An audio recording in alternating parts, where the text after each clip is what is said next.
સુરતમાં જ્યાં પ્રાથમિક શિક્ષક મંડળે કલેક્ટરને આવેદનપત્ર પાઠવ્યું છે અને રજૂઆત કરી છે કે ડિજિટલ પોર્ટલમાં સુધારો કરવામાં આવે। પ્રાથમિક શિક્ષક મંડળે કલેક્ટરને આવેદનપત્ર આપીને પોતાની વ્યથા ઠાલવી ડિજિટલ પોર્ટલમાં સુધારો કરવાની માંગ કરી છે। ડિજિટલ પોર્ટલમાં રાશન કાર્ડ અને ઈ-કેવાયસીની સિસ્ટમ દૂર કરવાની પણ માંગ છે। વિદ્યાર્થીઓ શિષ્યવૃત્તિથી વંચિત ન રહે તેવી પણ રજૂઆત કરવામાં આવી છે। ગરીબ વર્ગના વિદ્યાર્થીઓ શિષ્યવૃત્તિથી વંચિત રહી જાય તેવી ભીતિ શિક્ષક મંડળ દ્વારા વ્યક્ત કરાઈ છે।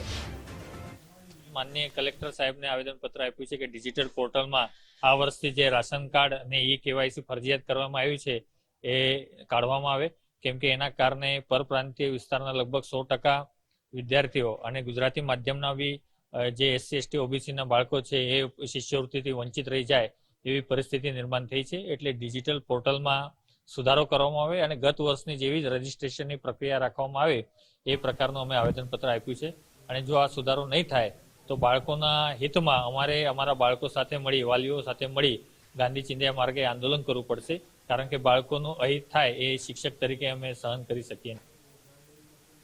સીસીઈના રિઝલ્ટને લઈને વિદ્યાર્થીઓએ હવે માંગ કરી છે। પોતાના પ્રશ્નો, પોતાની મૂંઝવણો વ્યક્ત કરી છે। તેમણે માંગ કરી છે કે જે રીતે પાટણ જિલ્લામાં વિદ્યાર્થીઓના રિઝલ્ટ આવ્યા છે, રિઝલ્ટને લઈ પાટણ જિલ્લાના વિદ્યાર્થીઓ કલેક્ટર કચેરી પહોંચ્યા અને આવેદનપત્ર આપ્યું।